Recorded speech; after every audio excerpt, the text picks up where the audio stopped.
Just fucking do it. Subscribe now. It's interesting because they don't just do funerals, and this is the interesting thing we liked about this one, is that they also transport bodies all around the country. So someone, for medical research, so someone dies here, and they're giving themselves to medical research, this business will come and collect them, store them, and whatever, take them to the university hospital that they're looking at. And interestingly, they changed the laws in the UK that you used to have to sign up to give your body for medical research. Now, you need to sign up so that you don't get used. Your body doesn't get used for medical research. Shit. I was the first, as soon as I found out. When did that change? It was quiet, wasn't it? The first thing I did was go online and sign my wife and me up to not get. So you have to opt out versus opting in. Yeah, which means there's going to be a lot more. That's net scum trick marketing. They do that all the time, don't they? That's the UK. That's the UK. So there's going to be a lot more happening in that area. So a lot of bodies to transport and store. So there's potential in this. So the last year was 514,000 revenue, and the owner's using it as his piggyback. But we took the book, the book number for the EBITDA, which is 50 pretty much, and it's not. We need to rent back the freehold, the premises off him. He owns the premises and he's paying himself for rent. But that's after all the costs and everything, and after, we need to employ somebody to take over from what he's doing. So that's not the EBITDA now, but that's the EBITDA it would be post-acquisition. He's got 2 branches, as I said.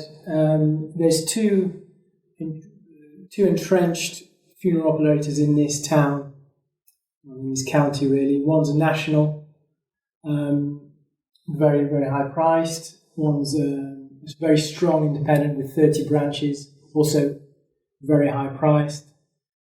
The price point is maybe the average funeral for these guys is maybe 2,500. For the 2 big guys, there's probably 4,500. So this is that soups to nuts? That's all inclusive. Yeah, you have one hearse, one limousine. One limousine, one hearse, coffin, the funeral. Storage, transport from your home. Not flowers. Not flowers. Cremation. All your costs, all your bait. So they reuse the coffin. Yep. Yeah, sounds like it. No, are they burning them in the coffin? Yeah. Oh. £100. Oh, they're like plywood, cheap. Yeah, but you can pay for a better coffin. Oh, well, I understand it, but I mean, some of the crematoriums don't use coffins. They burn them in. I don't want to say gunny sacks, but I mean. Yeah, they like to use the coffins here. Well, okay. So, no eternal light. I understand light. The eternal light. Talking about that. It's not. Okay. Well, I mean, you have satin, and the coffin is all $20,000 coffin. I mean, it's not gold, but it looks gold, and I mean mahogany, and you ask the family, and they're easy sales when they're good. I'm not suggesting this that you do this, YouTube, but they're easy sales because they're grieving and all that shit. And you say, no, you probably wouldn't want it. And so then the husband will say, well, we didn't want what? The eternal light. And so then Margaret says, well, my mother, she would like an eternal light. And then Margaret says, well, at what price? And then the salesman is making a quick calculation. Is this an 8,000-pound eternal light couple or an 800-pound eternal light couple? So he makes the decision. Same light. Okay, exactly same light. 2,000 pound. Your mother will have an eternal light in your coffin forever. And then the daughter always caves. And I like that. And then the RV, 2,000 quid for that old fucking bitch? Fuck her. But it's the same light, and it's not eternal. Battery powered. Correct. Yeah. It lasts. But I mean, I used to be in this business. And of course, we would never recommend that our salesmen use this, never. But I could just see Wellington in there selling eternal lights from now until Christmas.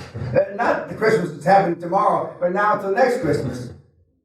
But I mean, have you found out in the crematorium that then you're producing the ashes for them afterwards? Yeah, well, yeah. Okay, okay. What else is the crematorium used for? Well, there's a range of. These don't own a crematorium. They use local ones. Okay, so they don't own the crematorium. So, but the crematorium, animals, humans. If you think you're getting your granny's ashes back, what are you smoking? I mean, I've been down this road. I've had the wrong ashes delivered, and then DNA. When they sue the crematorium, it's Fido's ashes, not Granny's. It's a great business. I can believe that. That's a great business. Yeah. And these guys all look like out of a fucking Jack the Ripper horse movie. Pasty skin, the shirt's too big, like this. You fit right in. Yeah? You fit right in. I had to fill out my shirt. But Yeah. Go ahead. So that's it. So agreed price is $236,000. So you're paying 5 times. Just under. A little less. Just Okay. under. 200,000 on day one. 36. 2 years later.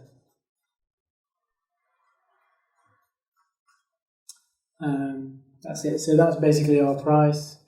We've got 165,000 from the bank, lender, not really a bank. We're paying nothing for the debt in the first year. So no repayment, no interest. First year's interest paid by the government, it's some regional thing. So we shouldn't really have got this. But that's it. Because we're keeping the business going. We managed to get this support. But over the first 2 years, the average of the debt service is 27,000.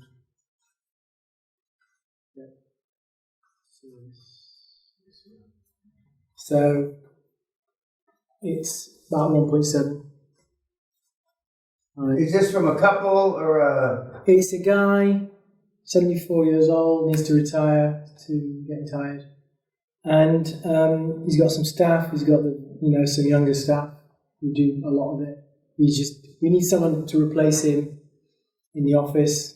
So do some of that. It's not like an undertaker where you're going to have to make the body look pretty and... Yeah, they do all that. But they're still cremating them.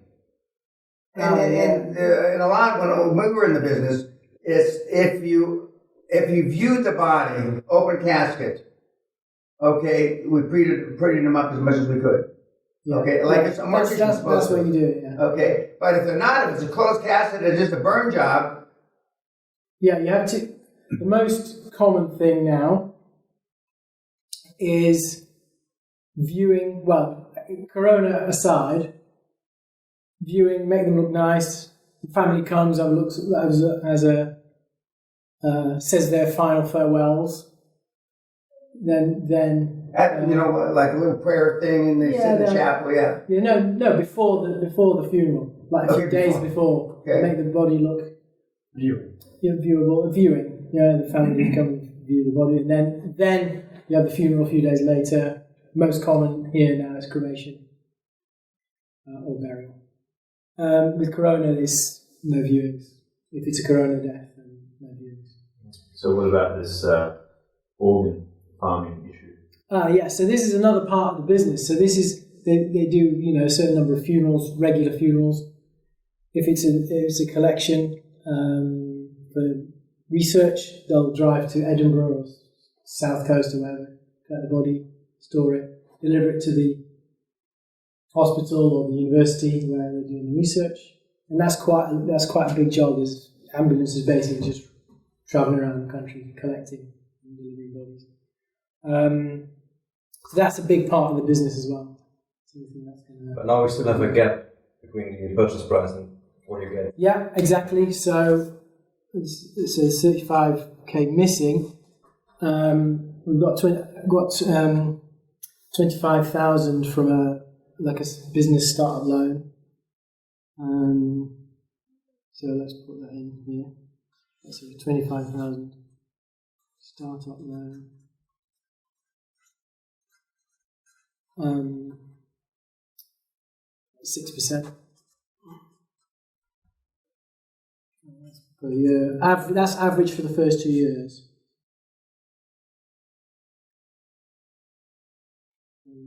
Over how many years do you have to pay it off? That's 5 years.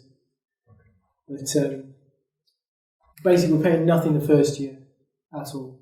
So it's quite a high. There's quite a high rate of interest, but we think you can refinance within the first 2 years.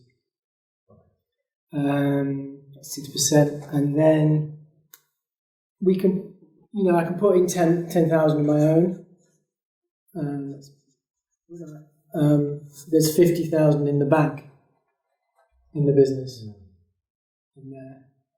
So you're buying the corporation. Yeah, but because all these contracts, all these medical contracts, hospital contracts, they've got a lot of prepaid funeral plans, maybe about £700,000 in prepaid plans that people paid in advance of dying. So we get all those really quite easily if we buy the limited company. Is there any licensing involved?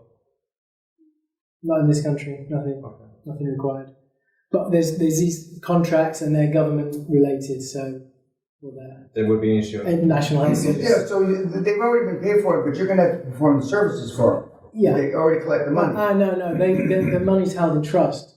Okay. Prepaid stuff. So we show the death certificate, then they release the funds. How much is in the trust?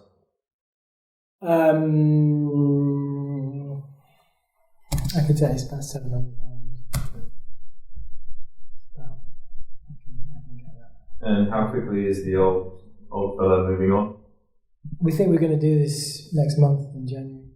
Post deal, is he going to stay on for a month? He can stay on. He doesn't do an awful lot. He lives very, very locally. He's still motivated to help us because he's got this deferred thing. And there's no time. We're not paying this monthly. We're paying it all in lump sum at the end of 2 years. So why didn't you offer him just 165k? Don't know. We went back and forth. Not too long, but we sort of went back and forth over the price. Then we also negotiated the rent.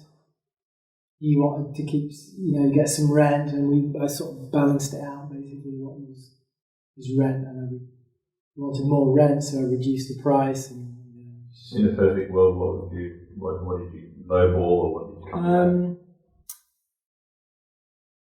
I think 190 or something like that. Probably not lowball enough.